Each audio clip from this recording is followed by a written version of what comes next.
Hello, dear future thinkers, design leaders, and change makers from around the world. I'm Ekaterina, co-founder of Future London Academy, and welcome to another conversation about the world of design, business, and leadership. And our guest today is incredible Patou Nuytemans, the CEO EMEA of Ogilvy. Ogilvy probably does not need introduction, is one of the most iconic creative agencies in the world, and Patou is looking after 5 Ogilvy businesses, including advertising, PR and influence, consulting, health, and one, where she unleashes the full creative potential of teams to deliver groundbreaking solutions for clients.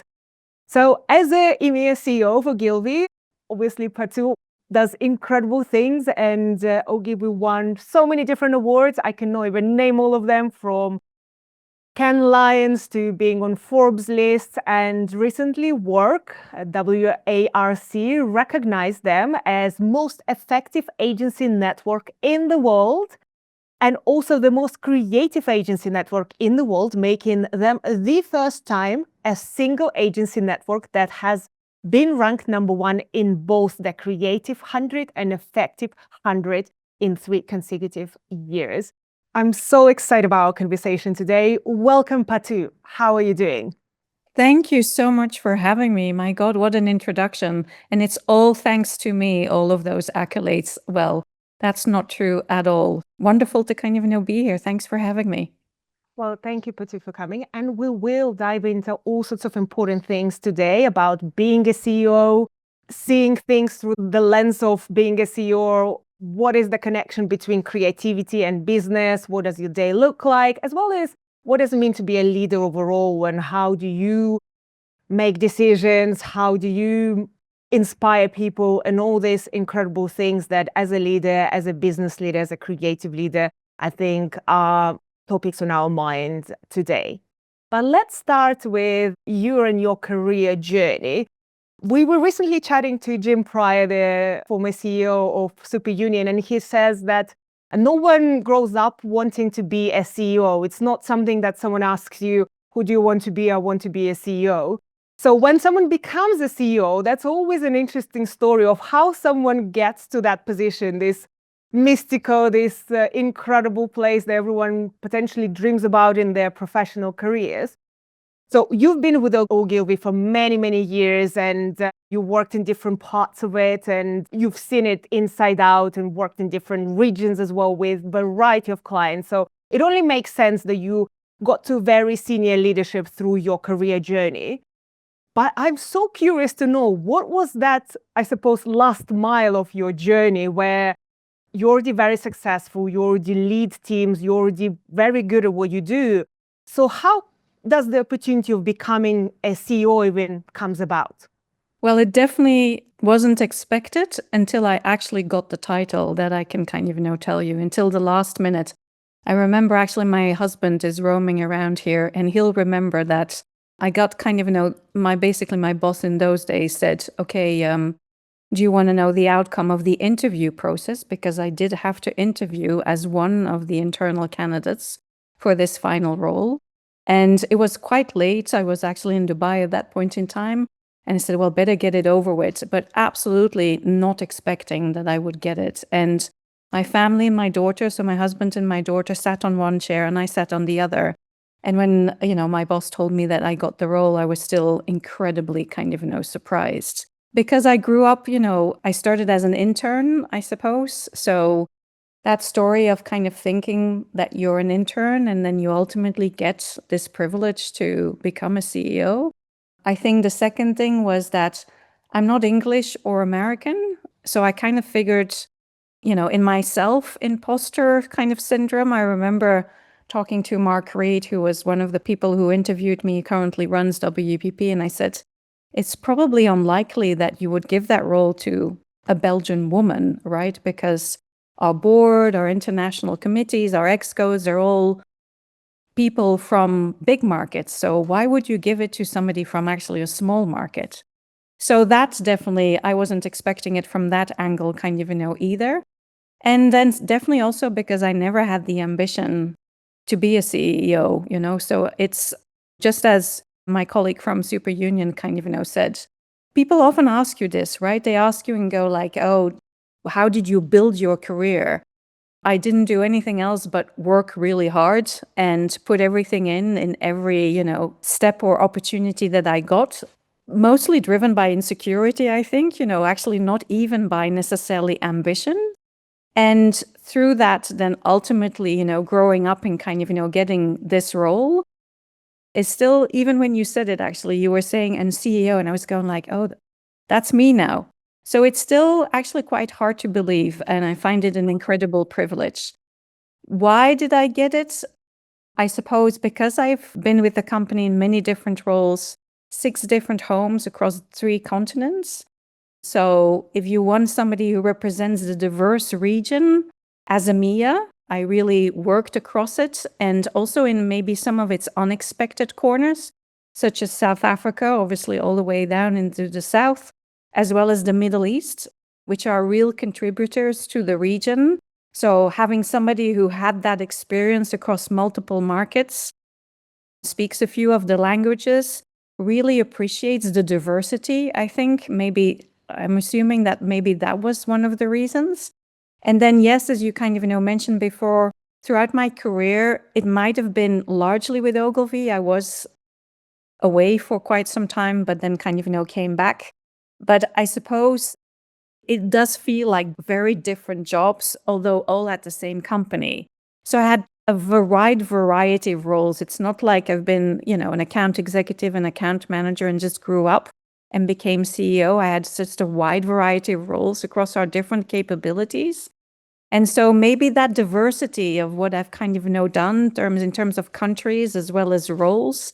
And I suppose throughout that, always with good energy and different accountability, I think I was the unlikely candidate, or who knows, I might have been the likely candidate, but I still feel I was the unlikely candidate, but that experience actually gave me a foot up, basically. I love your story, and I love how humble you are about your role as a CEO. It's not very typical when CEO says, well, I don't know if I was the best candidate. Usually it's like, I am the one who was supposed to be the CEO.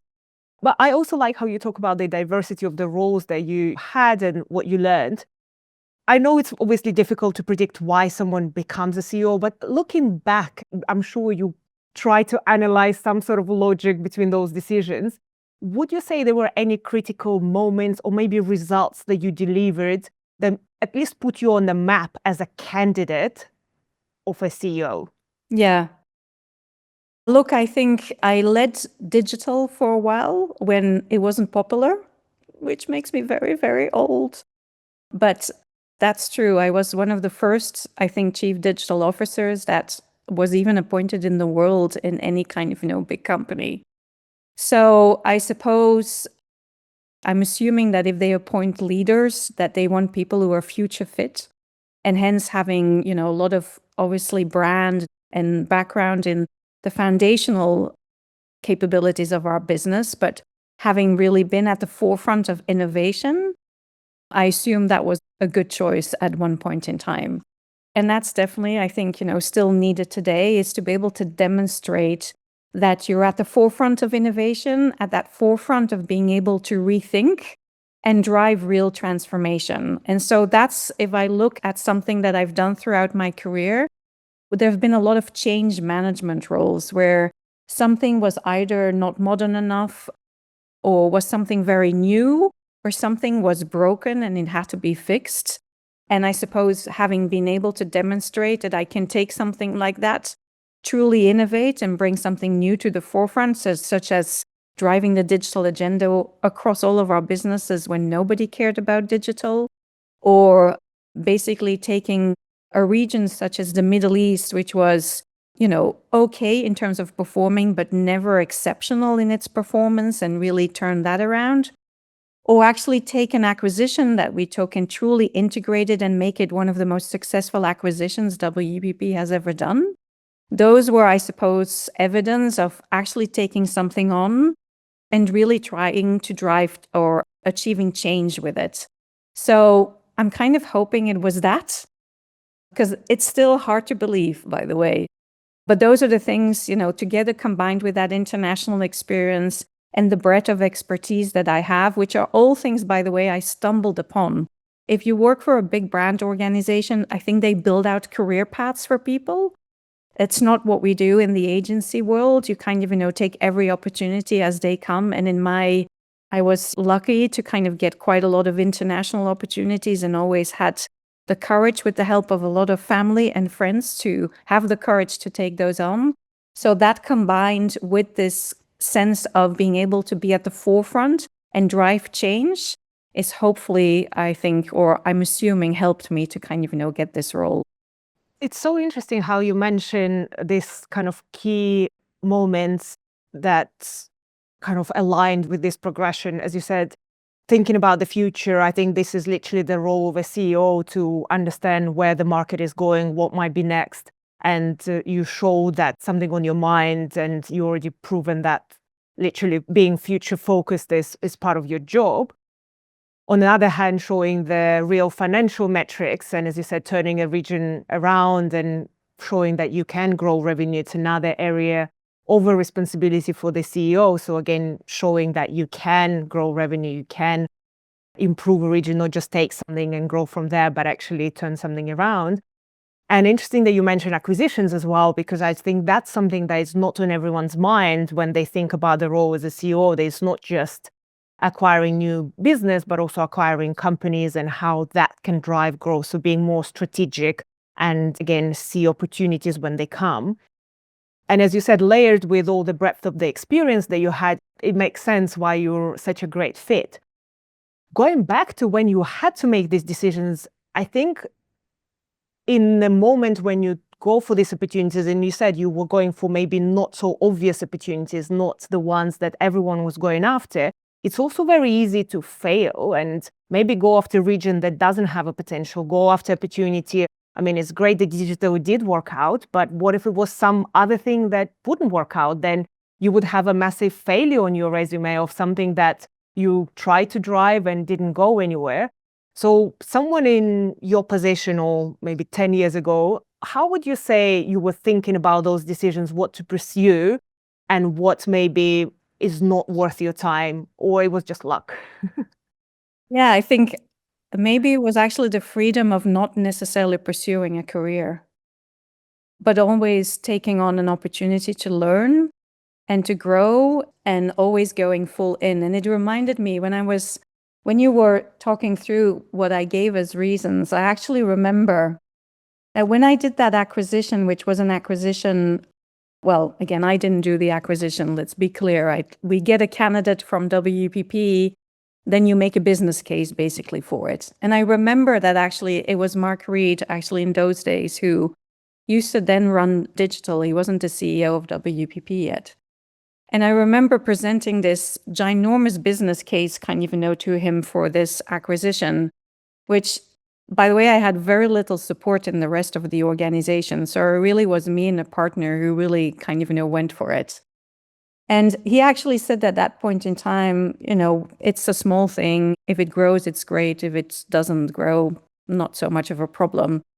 And he actually said, if anybody can do it, it's her. And it's not like he knew me very well, but I suppose it's a signal of that, what I think, hopefully, your senior leadership, when they see that they can trust you with something. And maybe that was actually the key reason why I got a role, and why I suppose I also progressed in my career or took on chances that maybe other people wouldn't have taken on, because it didn't really matter to me if I was going to succeed or not. I was going to give it my best possible shot. And quite a lot of luck, and then a lot of hard work, a lot of friends and people to work with, and also a little bit of luck, right, helped me then to achieve quite a few things. So, I wish I could really say, oh, look at all of that, and it's all thanks to me. I'm absolutely brilliant. I really don't think of it in that way. Yes, leaders do make a difference, but it's, you do really need a bit of luck, and you need a lot of friends to do it with. So in terms of taking chances, because I never projected what was going to come after, when you move, I always moved with this sense of, okay, I'll move to South Africa and it might be forever. It was never with, oh, I'll go for 2 years, 3 years, prove what I can do and then move on. It was always a new adventure to see what was going to happen. And, again, with a lot of help of friends and a little bit of luck, I managed to always make something of it and get another opportunity that was kind of, interesting. Wow, I love how you described your decision-making process, that you would always go for where your curiosity leads you, where you can learn something without having any expectations about outcome. And it is so refreshing to hear, because I think sometimes, especially in this world of data and performance and effectiveness, we are so driven by setting goals and understanding what we want to get out of it and being very clear on our OKRs of what the success looks like. But sometimes just giving something your best shot and being driven by curiosity and then putting the hard work in it as well. It's not just will happen on its own, but actually making sure that, again, you're doing something great. Actually, the gift of coming from a small country, right? And being an unlikely candidate. As you've never imagined it, you don't have that pressure. So you don't go like, oh, I need to have that job. I need to have it. So I need to succeed. I never really had that. That doesn't mean that I didn't want, super insecure, super worried what other people would think of me, but not with that sense of then, oh, my future or whatever. So it was always somewhat in the moment and trying to just do my very best in the moment. And maybe that's actually the biggest gift, because I have to say, if anybody would have told me 20 years ago, I would have lived in all of those different places and done all of those different things. The first time I had to move, it was scary. And I have to say, in those days, it was my mom. I'm the youngest child of my brother and my sister are 8 and 9 years older. And I suppose my mom projected a little bit her dreams and went like, oh my God, you can go and live in Paris. I'll come and visit you. And so you kind of go like, oh my God, this is so scary. I was 25 or something like that, or 26. And doing that for the first time was so scary. But having my mother kind of go like, I'll come and visit, it's just a train right away. And that the same with New York and actually the Middle East, which was the scariest job of all, that's for sure. Our business was led by a formidable founder of the Middle East, who is a founding father of the industry over there. And him asking me to come and take over from him, I was like, what? Girl from Belgium who doesn't even know where Qatar is and where Saudi is in a region that is so massive. This is crazy. And it's actually my husband at that point in time who said, well, let's do one more trip. Let's do this one more time. And I go like, oh, okay then. And that's kind of what got me there. So again, a lot of luck and a lot of friends and support of others. I think it's luck and friends, but also you're very much open mind about opportunities, how you describe it. Let's give it a chance. Let's try one more time, but also thinking about the positive side, visiting the country will be new experience, will be learning. I think it's such a great way to frame something when it's scary and when it's unknown, thinking what great can come out of it, even if everything else doesn't work out, what other things actually will make this time worthwhile for a human on this planet. And I love how you describe it. One follow-up question to wrap up the conversation about becoming a CEO and to move to actually being a CEO. So on becoming a CEO, all these things you were doing, but a lot of the time you can do something, but it's not visible or you don't communicate it. So you can be working extra hard. You can be the best employee of the year, but no one actually noticed your hard work and the results that you're bringing. Were you doing anything in particular to make sure that all the things that you do are actually visible within the organization and are communicated to the right people so they can actually see the results that you're bringing? You should really, I think it's not something that I've always been good at. It is important on the critical moments to be very good at saying, this is what I was trying to achieve. Here's how far we got. This is why I'm not doing this. This is why I'm doing this. And to be able to do it in a way that is good headlines for somebody to at least remember and potentially be able to say to somebody else. So you do, I think, have to work at that, but not to an extent that you take any irrelevant opportunity to push yourself forward, but in every relevant opportunity to make sure that you really clarify the contribution.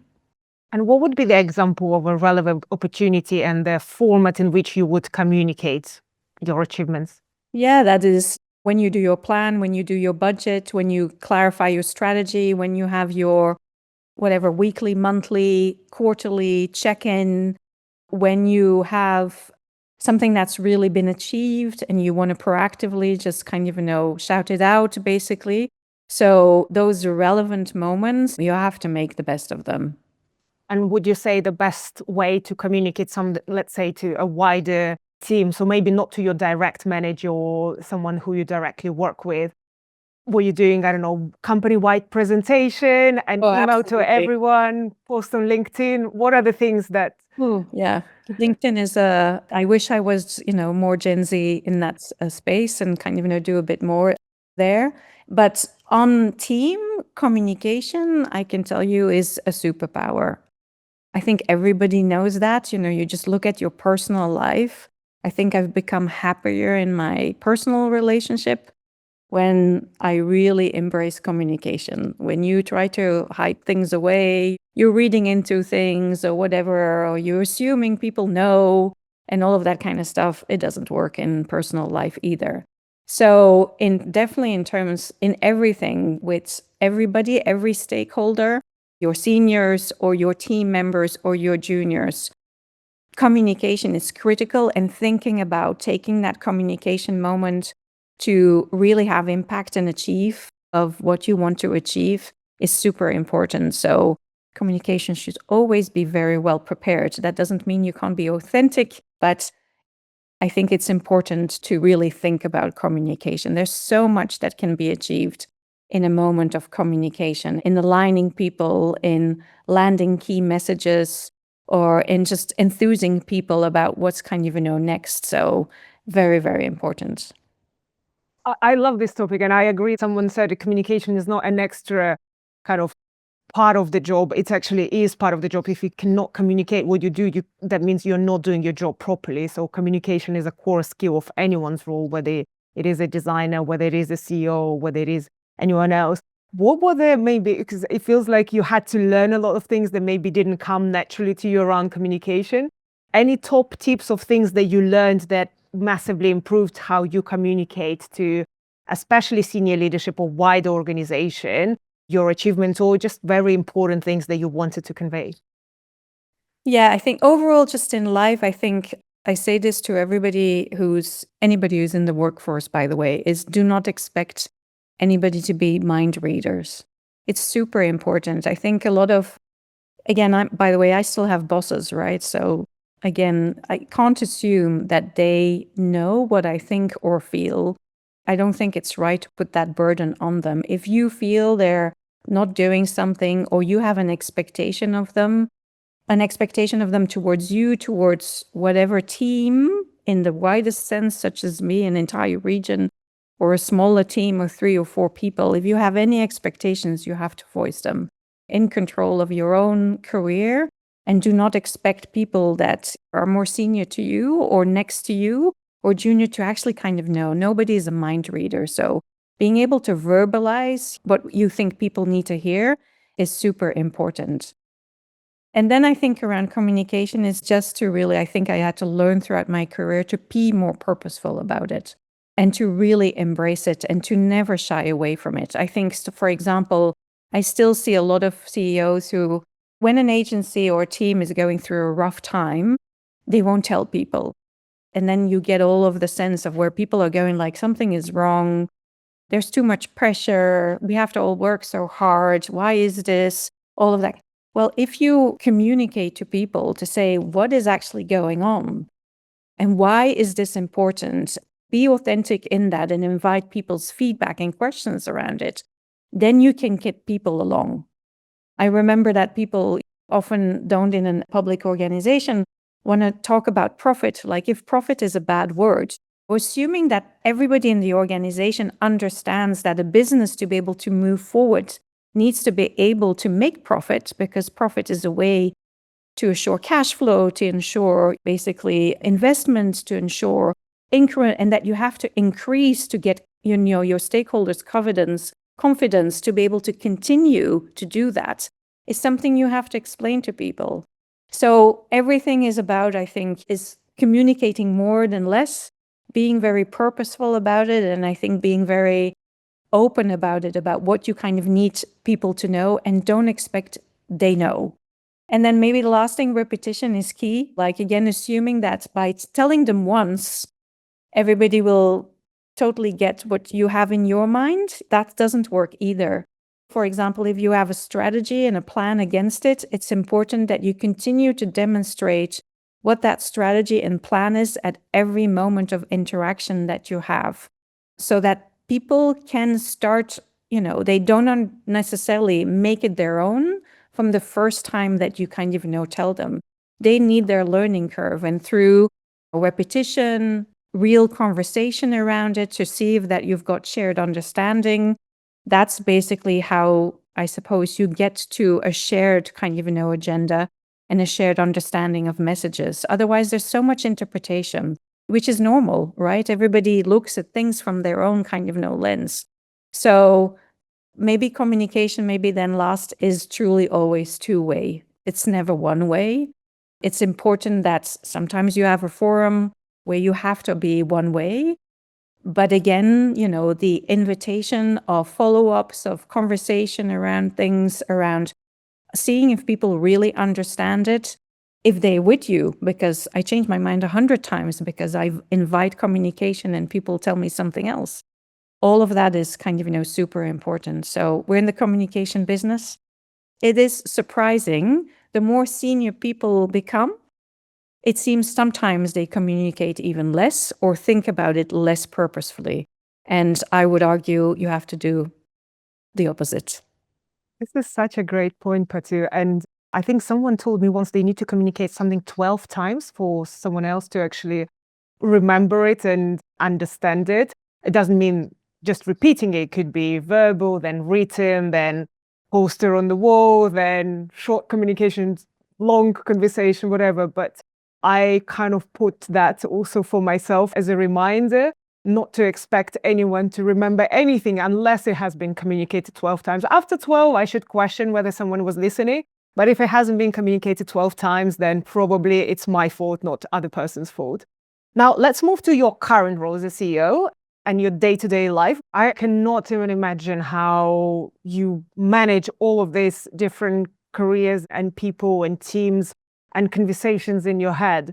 So what's your meeting structure for these repeated conversations? Yeah, by the way, the meeting structure, I call it your engine. Every time I bring back a new CEO, I tell them, identify your engine, basically. And your engine is your ability to know what's going on through regular meetings with the key people that look after certain parts of your business. If you do that, then you'll know what's going on. Then you can ask the questions, they can ask you the questions, and you can identify the opportunities for support. Plus, you can reiterate your strategy. So that engine is super important. It's so great to hear about this engine that you create for yourself. I would love to hear a little bit more about how do you prepare for different types of conversations. I keep good track. And that combined with, the conversation is always about where's the financial performance, what's the new business, what's the clients, what is the team, what are the strategic work streams. Conversation's always going to go through that in one kind of an order. And if you combine that with good career conversation, a budget plan, and then these ongoing conversations, basically, then you kind of have got your engine that gives you a sense of what's going on in the business and what the different people need to do, what they're struggling with, and what help you can provide them.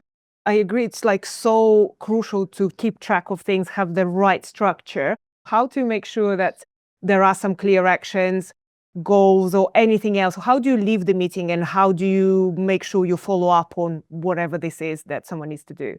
I share my goals. Nobody's ever done that before. So I kind of go, once I've, start the year and I'm very clear on my goals, I share them with everybody. So everybody has full visibility on what my goals are. And then with these regular conversations, because you go like, okay, well, this is what the business is, this is the problem, here's some help. But also, remember, we agreed that we would be moving this stuff forward. then you can have a conversation around that. And sometimes there's good reasons why a particular plan or objective that you've given is not actually progressed for a very kind of good reason. We have a WhatsApp group, and I often share the good news that anybody has given me personally there as well. So people, it's really by creating that team energy that holds everybody a bit accountable, celebrating the good news, and obviously following up on what is the struggles and the challenges. Oh, I love the group chat where you share all the successes and good news. I think we are often too stuck in the performance and metrics, and I think building trust and building real human relationship is something that can make or break any company and any team. And making sure you constantly invest in that, not just in bad times, but just throughout your journey, then obviously that makes any decision or any difficult situation much easier to handle when you already have that sense of community and support. I think you mentioned you are a big fan of just in general thinking about human energy and how that can create an inspiration, motivation for a team as a leader. Can you tell a bit more about any other things that you do or any sort of rituals or behaviors that you found very helpful to inspire team and motivate team or build trust in the team on that very human level as well? It's the most important thing, by the way. I tell everybody, if you're in our business, which is a demanding business, right? First of all, you have to be passionate about what we do. You have to really believe that creativity makes a difference in the world.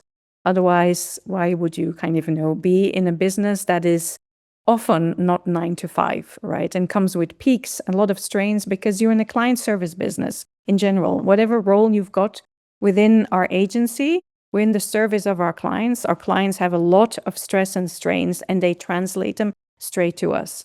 So if you do not love, what you do here, it is a advertising or whatever the widest sense of what we do, being creative, you have to be passionate about it. Otherwise, this is not a job for you. But the other thing is to really always know that it's about the team. I believe that when you go to either stresses or strains in the business or in your personal life, if you can do it with other people, then everything becomes easier. It doesn't become easy, but it becomes easier.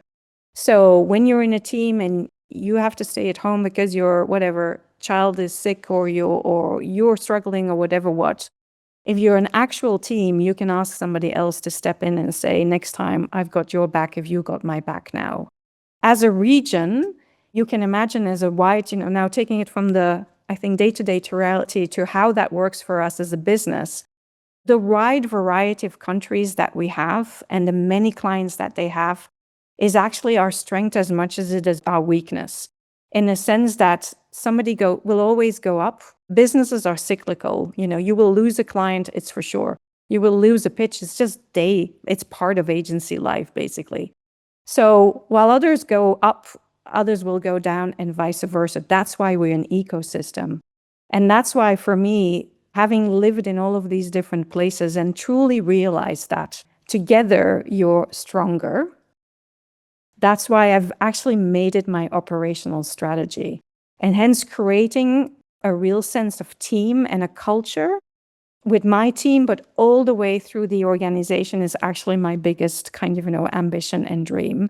Even for our clients, I always say, if clients really feel that Ogilvy doesn't have just the 10 people that work on their business as their team, but they feel that the 17,000 people of Ogilvy have got their back, then that's what I want Ogilvy to be known for. I think it's what we're better at we've always been a really active network. It's what makes us special. And everybody would argue collaboration, I think. But for us, I want to make it really purposeful. Collaboration and showing up for each other in every day, for our clients every day, and as a region and as a globe together, for me, is what makes Ogilvy special and has helped us to be successful over these last few years. When you mentioned WARC, for example, at the beginning, which is the body that looks across all the award shows, that's a contribution of not a few offices. That's all the offices contributing. And some people might have just one award, but some of them have won many awards. And the year after, it's vice versa. But it's when you truly kind of, come together, that's what kind of, makes us stronger. So I purposely do everything I can to kind of, lean into the team and support the team and create that team feeling. This is so great to hear that you see creativity as one whole kind of team and also one mind that creates all this beautiful work across different regions, across different offices. What does it look like on a very practical level? I think every creative agency you would ask, they'll say, we're all about collaboration, we're all about team, we're all about creativity.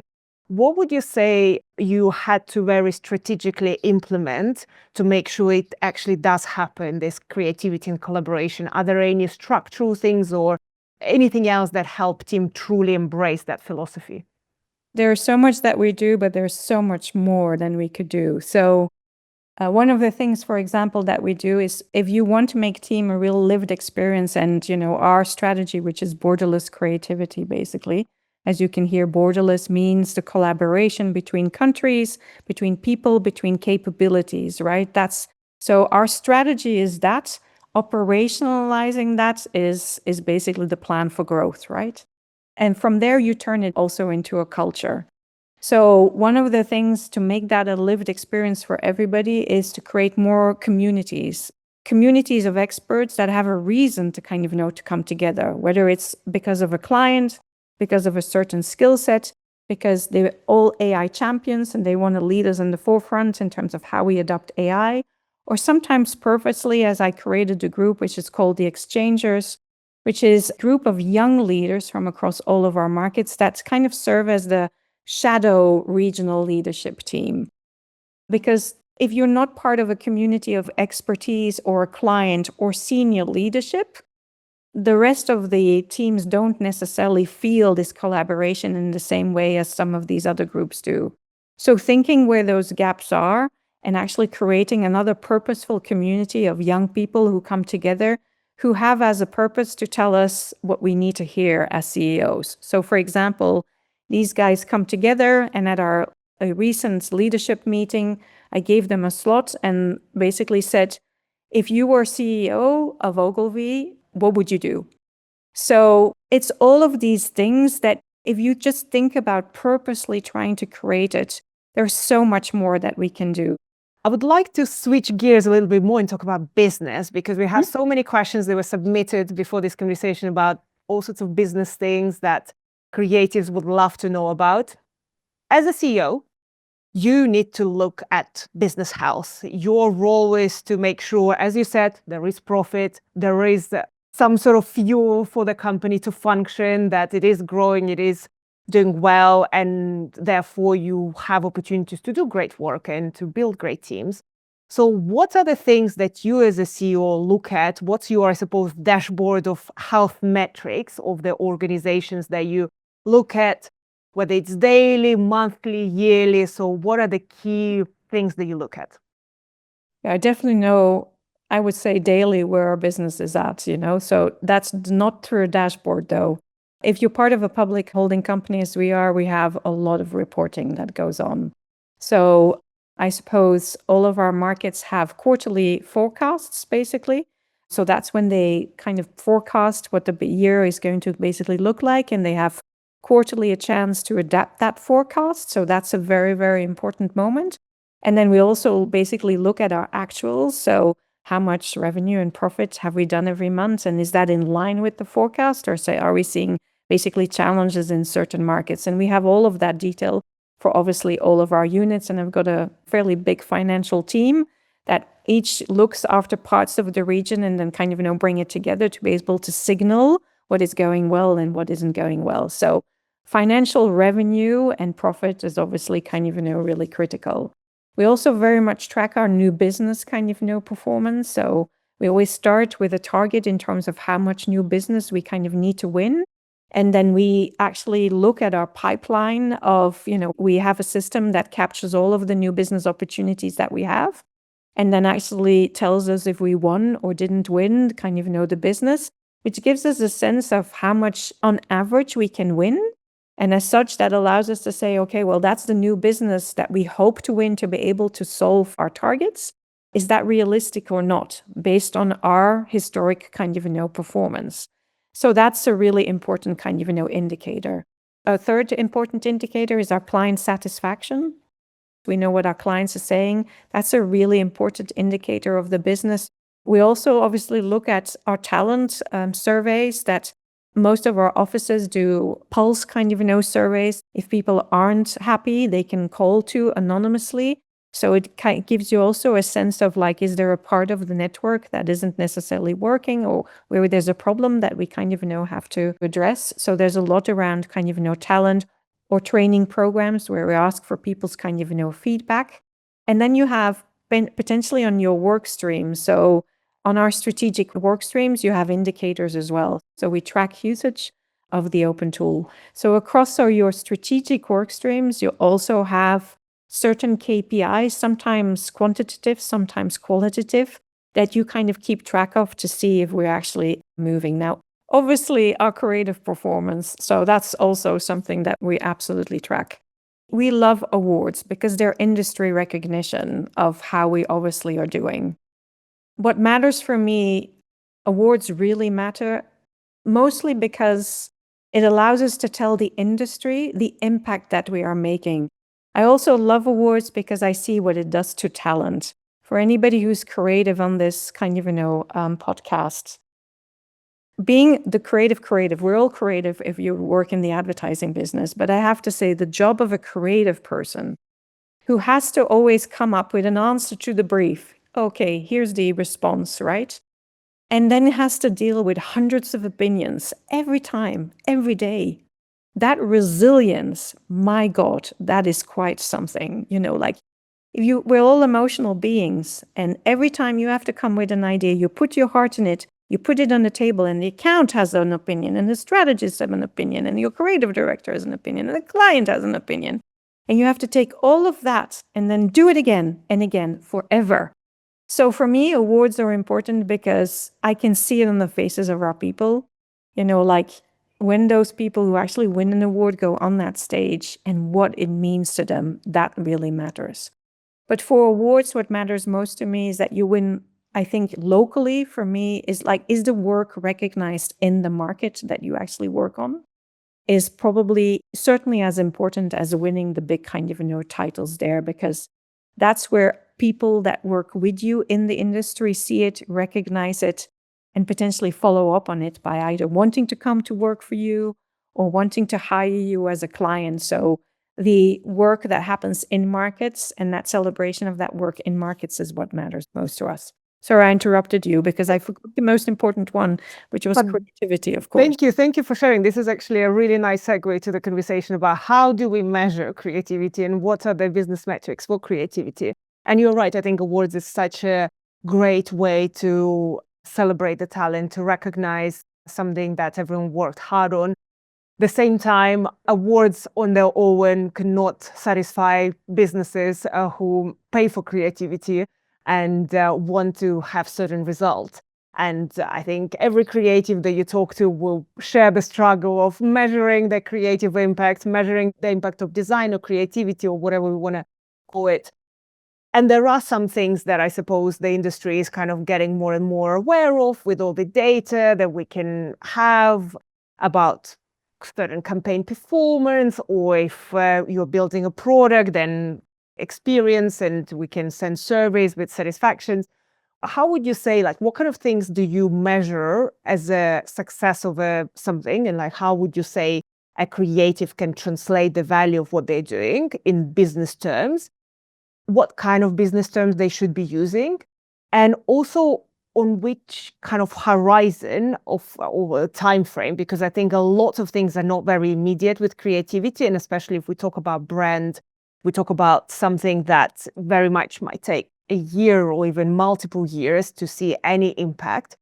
So how do you think about impact of creativity? What would you say creatives should measure or can at least show that they are measuring, and in which kind of time frame? Oh, to be honest, first of all, believe it has impact. I always describe that we're in the business of ideas, meaning they're shortcuts to big business problems with disproportionate impact. That's what we do. And in the world of AI, that is going to continue to matter, because ultimately, what do we really do is we help brands with brand differentiation. All brands are facing an incredible amount of competition out there. The business of a brand really is beyond making, let's say, the product and making sure the product gets to the consumer, is to make sure that people want to buy that product. And that's what we do. And so it's super crucial. Without it, it doesn't work. And what we have to do is compete against all of those competitors out there and have them actually choose this particular brand. So this story of brand differentiation is that we solve through ideas that ultimately get the consumer to pay attention to the brand and act upon that, is what we do. That has real business impact. Now, on the long term, you can really see that impact. My favorite story to tell is that in the 20 years that we worked for Dove and created with them the platform of Real Beauty, it became, 20 years ago, it was a $1 billion brand. Today, it's a $7 or $8 billion brand that exists across 76 product categories. And that is because of a brand idea, basically, that came to life in many different shapes and forms that Ogilvy has contributed to, many other agencies have contributed to. But that particular brand idea and all of its iterations, afterwards has done that for the brand, from 1 billion to $7-8 billion worth of it. So my first, call to action to everybody is believe that creativity really has impact, real business impact. And now it can be measured in many, many different ways. But I would invite anybody to kind of either go for work or IPA kind of studies that demonstrate that creativity has real impact. Really, it's not the matter of doing the content. It's actually creative ideas, better storytelling, more emotional ideas that really engage consumers absolutely have impact in the immediate term and in the long term. And that's what I think every CMO actually does know. That's why they continue to ask for creativity. And we just have to continue to make sure that we demonstrate that it is. And that's why if you have work number one creative, but number one effectiveness, that really matters. So through between that long-term brand impact and the short term, there are many stages. Work can be tested. Work can be system 1, system 2 tested. Work can be seen because it drives more people to a website and there's more behavior on the back of that. But you always have to try to disconnect the impact of the creative versus the impact of the media. And that's how you demonstrate what the power of basically the idea was. And I believe AI will democratize content, that's for sure. And it makes pretty darn good content. And I'm sure everybody's worked and used AI. And I'm amazed and flabbergasted every time I use it and how much it can do. But I don't think it can come up tomorrow with those out-of-the-box ideas that I think we're working on something, for example, a recent idea that we've done for Mondelez in Poland is based on the insight that so many people move and that 33% of people don't know their neighbors. We developed a campaign for Mondelez that sends 2 chocolate bars to a wrong address to then invite the person who gets it to give that other chocolate bar to their neighbor. That is, for me, an idea that had so much impact. Not only all of those people did that, it increased sales dramatically and had people well beyond millions of people actually go and buy a chocolate bar for their neighbors. Those are the types of leaps that I think AI won't easily come up with. That type of creativity and that sustained creativity will continue to create brand differentiation, which we need more of in a world of AI. I love the stories, especially when they have such a human aspect of something that goes beyond business and revenue, but just genuine human connection. But how do you sell it to a CMO, a CEO of a company? I think it's all nice and great when it works out, but before you even have this idea, you need to show that what you're about to produce will have an impact. Someone actually asked, what kind of sentences, specific sentences that you can use with another CEO or business leader who, let's say, does not believe in creativity, does not understand creativity, what can you say to them? Which terms? Is it revenue? Is it profit? Is it brand awareness? What kind of things you should operate with to make sure another CEO or business leader would actually believe in your ideas? Well, it's a good question, because I think actually the CMO is not that hard to convince in most companies, because otherwise they wouldn't be the CMO if they didn't believe in creativity.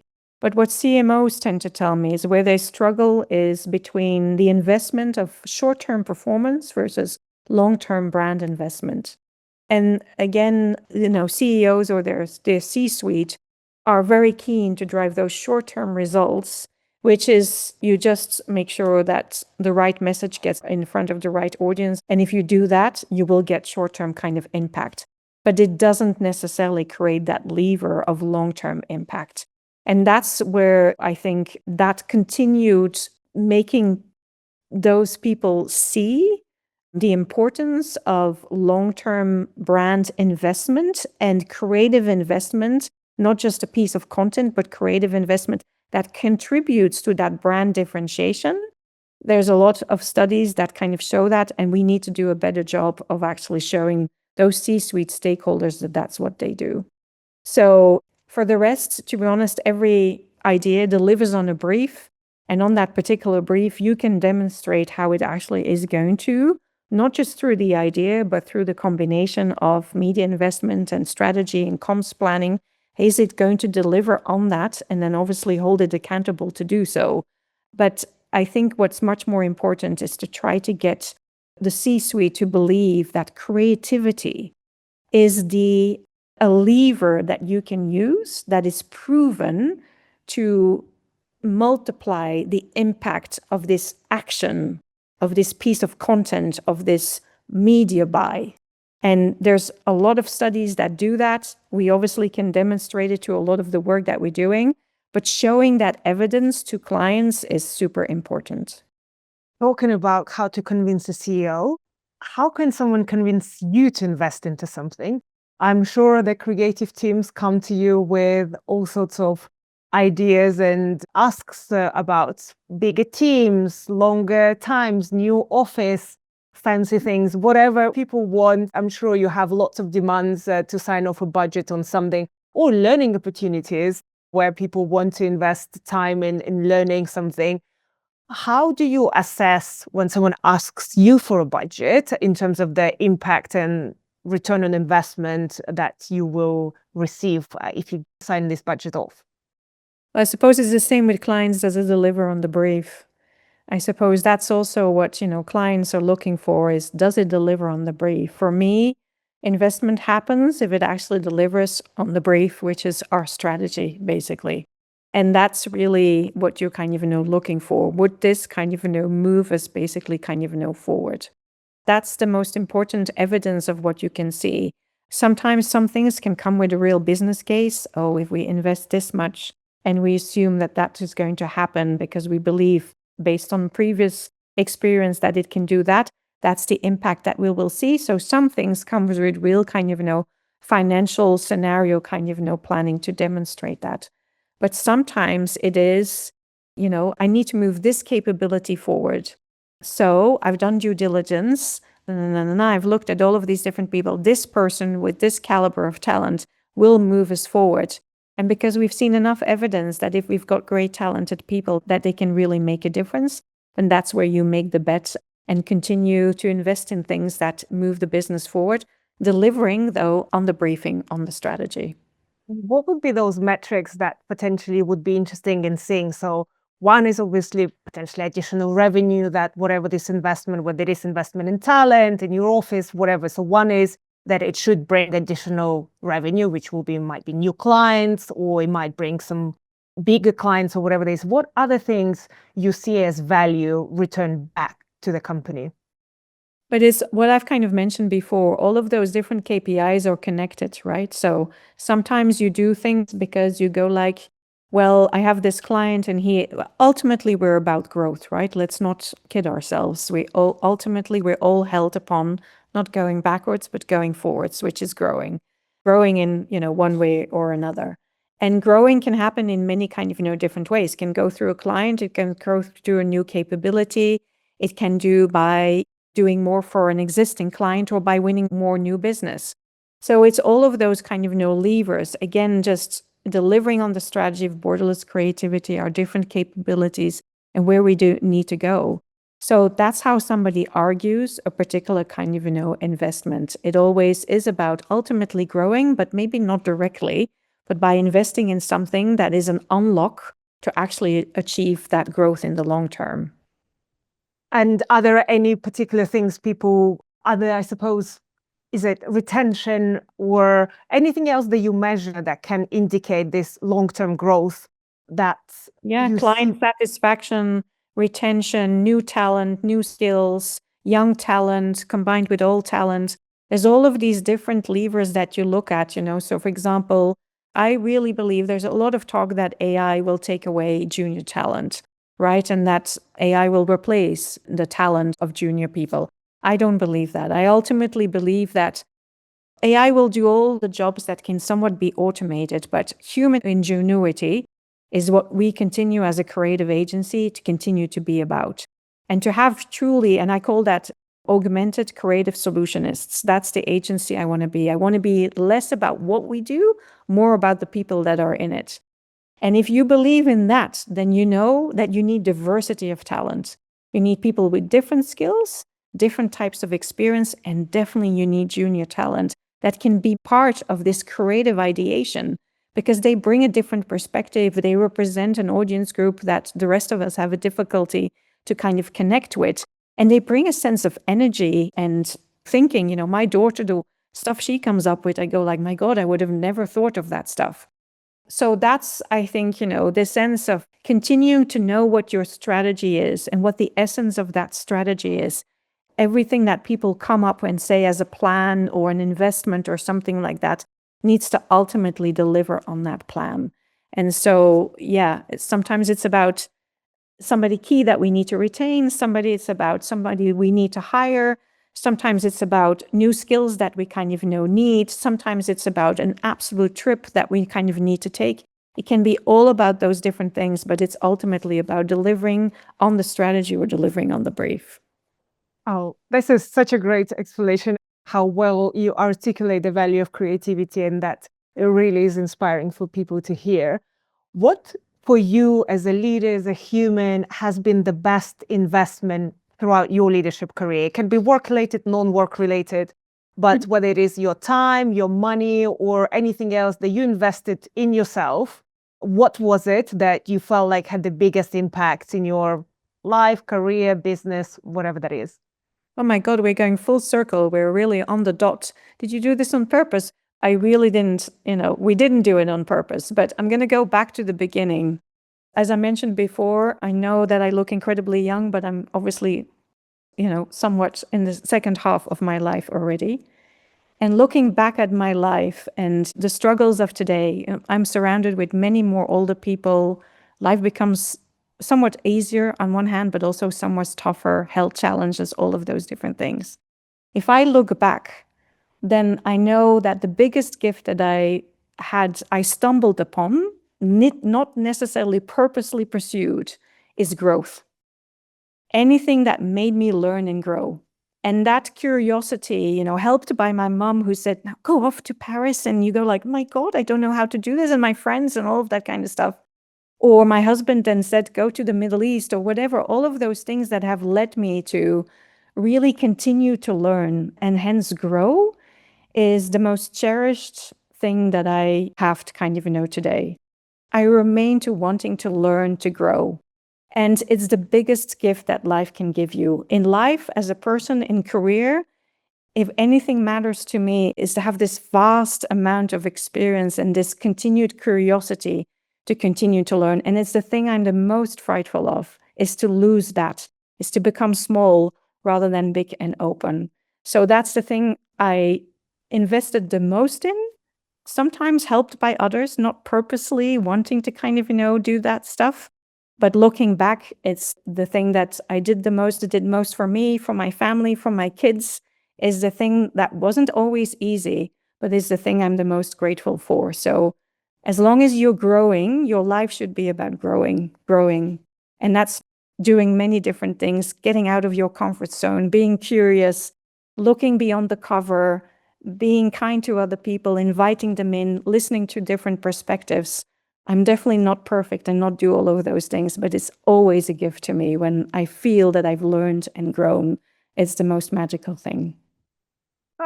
You obviously know that I could not agree more with you, because literally our motto is never stop learning as Future London Academy. So I do believe that learning is the biggest gift we can have in life, because it enhances everything we do. It just makes our life more interesting. It makes us happy as humans. It makes us connect to other humans and discover new things we never thought of before. So I'm so glad to hear that your natural curiosity and thirst for learning makes your life also so rich and wonderful, and also gives more to people that you work with. I have one last question left. If you could change one thing in the world, what would it be? So just make sure that people are curious about each other. To be honest, we're all too fearful. We're getting, in general, we see a world tendency of closing down on just looking inwards.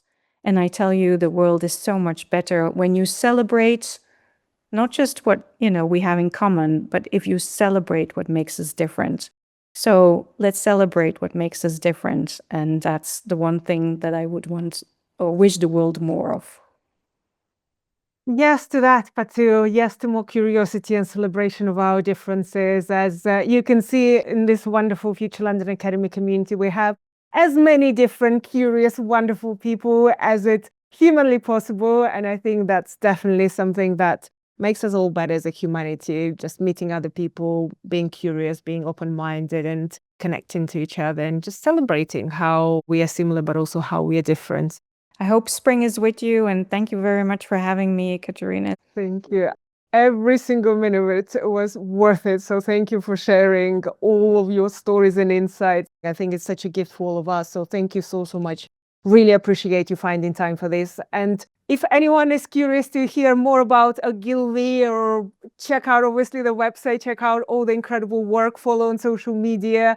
But to anywhere you want to be found, connected, or do you stay away of social media?